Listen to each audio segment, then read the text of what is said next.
નમસ્કાર મિત્રો, હું છું એકવાર ફરીથી તમારી સાથી સંગાતી નીલમ દવે અને આ કાર્યક્રમ જે છે અમારો એક પ્રયત્ન રહે છે ફન એશિયા રેડિયો દ્વારા, જેમ ડીએફડબલ્યુ ગુજરાતી સમાજ દ્વારા પ્રયત્ન રહે છે ગુજરાતી સંસ્કૃતિને જીવંત રાખવાનો, એવો અમારો પણ એક નમ્ર પ્રયાસ છે કે ઉચ્ચ કોટીના જે કલાકારો હોય એમની સાથે વાત કરીએ.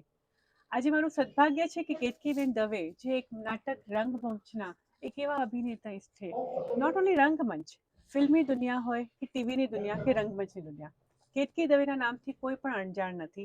અને એ કેતકીબેન દવે આજે અમારી સન્મુખ બેઠા છે, જેમની સાથે અમે વાત કરી રહ્યા છીએ.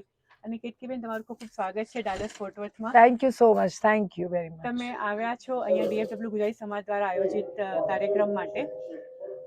તમારું નામ મેં કહ્યું તેમ એક ઝળહળતો સિતારો છે, ચાહે એ રંગમંચની દુનિયા હોય, ટીવીની દુનિયા હોય કે સિનેમાની દુનિયા હોય. તો એવી કઈક ક્ષણ હતી, કારણ કે તમારા માતા પિતા જે ઝળહળતા નામ છે સિતારા રંગમંચની દુનિયામાં, ઉચ્ચ કોટીના, એવી કઈક ક્ષણ હતી બાળપણમાં કે તમને ત્યારે એમ થયું કે હું પણ મારા માતા પિતાની જેમ કલાકાર જ બનવા માંગુ છું? હા, એ તો હું એમને જોતી હતી ને સ્ટેજ પર, એસ્પેશિયલી મારી મમ્મીને, સરિતા જોશી જેનું નામ છે. એમને જોતી હતી ત્યારે મને ઓલવેઝ, એકચ્યુઅલી ઓરિજિનલી મારે ડોક્ટર બનવું હતું, પણ નાટકો જોઈ જોઈને અમે લોકો મોટા થયા, એટલે ત્યારે મને એમને જોઈ જોઈને લોકોનો પ્રતિસાદ જોતી હતી, વાલ જોતી હતી કે લોકો જેટલો પ્યાર કરતા હતા એમને, એને બધું એ જોઈને મને પોતાને એમ થયું કે I would also like to experience this what she is experiencing, my mother is experiencing. અને રંગમંચની દુનિયા, તમે કહો ને કે તમારા માતાજી સરિતા જોશી, પ્રવીણ જોશી, જેમણે ખૂબ ઉત્તમ કલાકાર હતા અને સાથે નાટકો સુંદર આપ્યા છે, તમે બન્યા નાટક કલાકાર. તમે ફિલ્મો પણ કરી છે, ગુજરાતી સિનેમા પણ કરો છો, ક્યોંકિ સાસ ભી કભી બહુ થી જેવી ટીવીની દુનિયામાં પણ તમે કર્યું, અને રંગમંચ. આ બધામાં તમારા મનની નજીક એવી કયું ક્ષેત્ર કે તમને એમ થાય છે કે મને વધારે કલાકાર તરીકે સંતોષ મળે છે? સી, બેઝિકલી હું એક્ટ્રેસ છું, એટલે મારા માટે આ ત્રણેય બધા સેમ છે. ફોર મી ટીવી હોય, થિયેટર હોય યા મૂવીઝ. ટીવી એન્ડ મૂવીઝ અમે કેમેરાની સામે એક્ટિંગ કરીએ, થિયેટરમાં અમે લોકોની સામે એક્ટિંગ કરીએ. એટલે અને મારી શરૂઆત થિયેટરથી થઈ, એટલે મને જરાય ઈચ્છા ન થાય કે હું છોડું થિયેટર. મને પ્રખ્યાત હું થઈ ટીવીથી, એટલે મને એમ થાય કે ટીવી બી છોડવું નથી. અને movie is a big camera, લોકોના મેમરીમાં હું વધારે રહીશ, એટલે મને ડેફિનેટલી એમ થાય કે મૂવીઝ બી મારે છોડવા નથી. એટલે ત્રણેય ક્ષેત્ર હું કન્ટિન્યુ કરીશ એન્ડ સુધી. Very good. અને કારણ કે તમારો જીવ કલાકારનો જીવ છે, અને કલાકારનો જીવ કોઈ પણ વસ્તુમાં કંડારી શકાય, તમે ચાહે કેમેરાની સામે હો. યા સેમ, અમારા માટે સેમ જ છે. એક્ટિંગ થોડી ડિફરન્ટ કરવી પડે છે, ત્રણેય ક્ષેત્રની એક્ટિંગ થોડી જુદી હોય છે, બસ. અને થોડા ટેકનિકલ એસ્પેક્ટ, કારણ કે તમે રંગપંચ પર હો, ત્યાં કોઈ કટ ને કોઈ એડિટિંગ. યસ, અને ત્યાં લાઈવ હોય, લોકો પાછળના રોજ સુધી તમારો અવાજ બધું પહોંચવું જોઈએ, તમારા એક્સપ્રેશન દેખાવા જોઈએ, એટલે એ રીતે અલગ હોય બધું. બિલકુલ બિલકુલ. તમે તમારા માતૃશ્રીનું નામ કીધું, સરિતાબેન જોશી, જે બધા એનાથી પ્રખ્યાત એક એવા કલાકાર છે. એમના સિવાય તમારા જીવનમાં કોઈ એવી પ્રેરણાદાયક વ્યક્તિ કે તમને થયું કે મારે આના જેવું બનવું છે? ના, no, only Sarita Joshi. Only Sarita Joshi. કારણ કે એમણે જે નામ, I didn't need anybody after that. I didn't need. No, enough હતું for me. Watching her was like, oh, bus, it was enough for me. અને એમણે તમને એક માતા તરીકે શિક્ષણ આપ્યું કે એક કલાકાર તરીકે? No, only mother. She was only mother. Yeah, અને કલાકાર તરીકે જ્યારે ડાયરેક્ટ કરતી હતી મને ડ્રામામાં, ત્યારે જ she was a director. અને ત્યારે મારા જે બી ગુણ અવગુણ બરાબર મને બતાવી દેતી હતી. So she showed me a lot of my negative points, મને ખબર પડતી ગઈ. Positive points she said, એ તો છે તારામાં, I don't want to show you those, but negative you need to remove. So automatically, so she was my teacher that way. But otherwise she is only mother. She is a very, very good mother. Yeah, my mother. અને તમે એક એવી દીકરીનું કામ કર્યું છે કે એમને ગર્વ થાય. એમને આજે ગર્વ થતો હશે કે મારી દીકરી આજે ફક્ત રંગમંચમાં નહીં, પરંતુ મોટા પડદા પર પણ છે, ફિલ્મોમાં પણ છે, અને તમે હાસ્યાસ્પદ ભૂમિકાઓ પણ નિભાવી છે. Comedy, yes. શરૂઆત સિરિયસથી થઈ, પછી ખબર પડી કે બંધ થઈ ગયું. શરૂઆત સિરિયસથી થઈ, પછી ખબર પડી કે ના, લોકોને કોમેડી વધારે ગમે છે, અને કોમેડી મારામાં પહેલેથી sense of humour was always there. But I didn't want to do it in movies end plays and all, but I said ચલો હવે નાઉ પીપલ વોન્ટ ધેટ, તો આપણે પછી યસ, એવું થઈ ગયું બધું. ના, બહુ સુંદર તમે કામ કરી રહ્યા છો. કોઈ એવો રોલ, કોઈ એવું પાત્ર જે તમારા મનની બહુ નજીક છે? આટલા બધા પાત્રનો તમે અભિનય કર્યો છે. એક પાત્ર હતું મારું, એક નાટક હતું હું રીમા બક્ષી.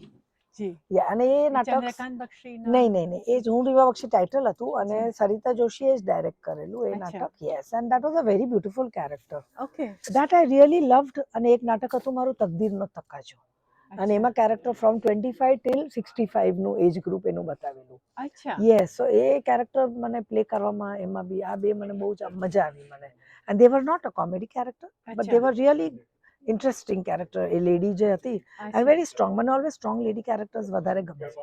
Even in a comedy I would like કે ડાઉનમાંથી સીધી ઉપર આવી જાય એવું મને એવા કેરેક્ટર્સ બહુ ગમે જે નીચે હોય પણ પછી સુપરમેનની જેમ ઉપર એ લોકો કારણ કે તમે આવી શકે. પર્સનલી પણ એક સશક્ત માતાની સશક્ત પુત્રી છો યસ રાઈટ યસ તમારી I would like personality too પણ એવી છે કે તમે woman empowerment yes I feel women is very powerful. Very good ના મને ઘણો આનંદ થાય છે આ બધું સાંભળીને. અને છેલ્લો સવાલ પૂછી સાઈનો તમે આજે બહુ બિઝી છો. સમય બદલાતો જાય છે ગુજરાતી રંગભૂમિ માટે. જે નાટકો હવે આવી રહ્યા છે એ પ્રવીણ જોશી ને સવિતા જોશી કે તમારા એવા તો જેવા જે નથી હશે જ, હવે એવા એવા તો નથી. નથી જ ના. હવે નાટકોના નામ પર ઘણું બધું ભેળસેળ થઈ ગઈ છે. ગુજરાતી સિનેમાનું સ્તર સારું થતું જાય છે તો તમારું શું મત છે ગુજરાતી સિનેમાનું જે આપણું સ્તર છે એનું સ્તર ફિલ્મોનું ચેન્જ થવા એ લાગ્યું. ચેન્જ થવા લાગે યસ કરેક્ટ. તમારું શું મત છે કે લોકો નાટકોને ભૂલી જશે નહીં અને ભૂલી કોઈ સિનેમા દિવસ તરફ નહીં જાય. જશે? This is live art. C live art કોઈ દિવસ ભૂલાશે નહીં. જી નોટ પોસિબલ. રાઈટ પહેલા બી જ્યારે VHS એટલે વિડીયો કેસેટ આવેલા ત્યારે લોકોને એમ લાગેલું કે હવે નાટક જોવાની નાટકો આવશે. જે છે ટીવી આવેલું જ્યારે શરૂઆતમાં તો ક્યારે નાટક જોવાની આવશે. જી દેટ જી is what they always fail. But એવું કોઈ દિવસ નહીં થયું because it is a different. લોકોને એ જે આનંદ આવે છે લાઈવ આર્ટની એ આનંદ જ અલગ છે. એટલે કોઈ દિવસ હા એનો પ્રકાર ચેન્જ થયા કરે. અત્યારે જે પ્રકાર ચાલે છે ભાઈ હમણાં આ ચાલી રહ્યું છે.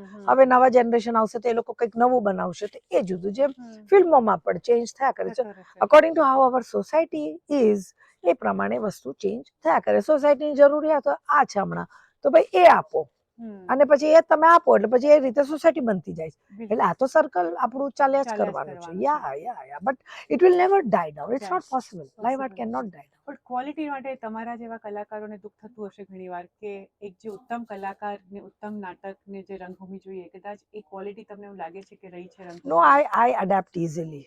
અચ્છા આઈ અડેપ્ટ બીકોઝ કોઈ પણ વસ્તુ એક્સપેક્ટેશન ન રખાય કે આવું જ રહે. It's not possible. No everything is changing.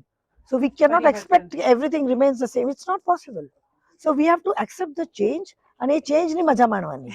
હા કારણ કે એકનું એક તમે કરે આ ચેન્જ અચ્છા હવે આવું આવ્યું છે ઓકે ચલો આ કરીએ. So I don't believe in कि हाँ पहले जैसा था वैसा ही नहीं ये अभी चेंज है तो अभी ये एंजॉय करो ये वाला जो अभी आया आपकी जिंदगी में ये वाला आ रहा है तो आप ये मजा करो. So I don't feel an up down good bad. Audience decides. According to me audience decides. Public what they like what they don't like it is all up to public. I know. Because we are entertaining people. ભાઈ કોઈ વાર તમને ગમ્યું કોઈ વાર ન ગમ્યું તો ઓપિનિયન તો રહેવાનું જ છે. ડાયવર્સ રહેશે opinion. People are all diverse people. So I don't at all regret કે why it's like this. No, those were good plays. These are also good plays and હજી ફ્યુચરમાં કદાચ આનાથી વધારે બેટર plays આવી બી શકે છે. Why not? Our new generation can bring something new into the live art. New generation should be there and our people, our parents તમારે પ્રોત્સાહન આપવું જોઈએ આપણા બાળકોને. આમાં પ્રોત્સાહન આપો કે જાઓ નાટકો બનાવો સ્ટેજમાં. ના પડો છો તમે કે નહીં જાઓ એક્ટર તરીકે નાટકોમાં પૈસા નહીં કમાઓ તમે. That's vote. So nobody very rare. અને હવે તો બધાને ટીવીમાં જવું છે ઓટીટીમાં જવું છે. કોઈને નોબડી વોન્ટ્સ ટુ સ્ટાર્ટ. અરે આ ફાઉન્ડેશન છે. Theatre is a foundation. So start somewhere then foundation strong then you can have a big building. ના ખૂબ જ સુંદર તમે વાત કરી કે જનરેશન પ્રમાણે સમય બદલાતો જાય પરિવર્તન એક દુનિયાનો નિયમ છે એના તમે ઢળવું જ પડે તમારે. Yes correct. કોઈ એવા પ્રોજેક્ટ જેનું તમારે એવું પ્રોજેક્ટ જેના માટે તમે બહુ એક્સાઇટેડ હો આગામી કોઈ એવા તમારા નાટકો કે કોઈ ફિલ્મો આવી રહી છે કે જેમાં તમે વેલ મારે એક ફિલ્મ હમણાં આવી but I had to let it go કારણ કે હું અહીંયા અમેરિકા આવવાની હતી હવે શાહરુખ ખાન સાથે હતી બટ એટલે આવું બી થઈ જાય. સો that is I feel oh no I wanted to work with Shahrukh Khan. તો એ તો ઠીક છે બટ આગામી projects I am always excited. It can be any project. I never say કે આ એક project. No. Life is to be enjoyed each and every moment. Be excited about everything. તમારા પ્રમાણે ચાલ્યું તો ચાલ્યું નહીં ચાલ્યું તો બી ઠીક છે ભાઈ નહીં થયું ચાલ ને ભાઈ નેક્સ્ટ શું છે નેક્સ્ટ પર જવાનું.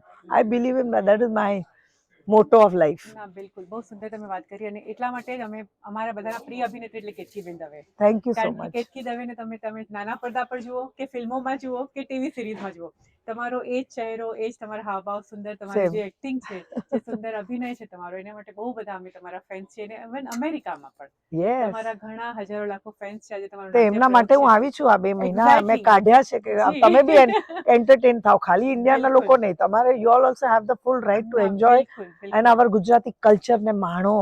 અને એટલા માટે જ આજે આ ઇન્ટરવ્યુ પણ હું લઈ રહી છું ફનીશા રેડિયો દ્વારા, કે અચ્છા જેથી અમારા શ્રોતાઓને પણ તમારો અવાજ સાંભળવા મળે. હા મારો અને- અવાજ જ મેઇન છે ને, મોઢું તો ઠીક છે, અવાજથી ઓળખી જાય લોકો, ખાલી મને સાંભળે રા બસ.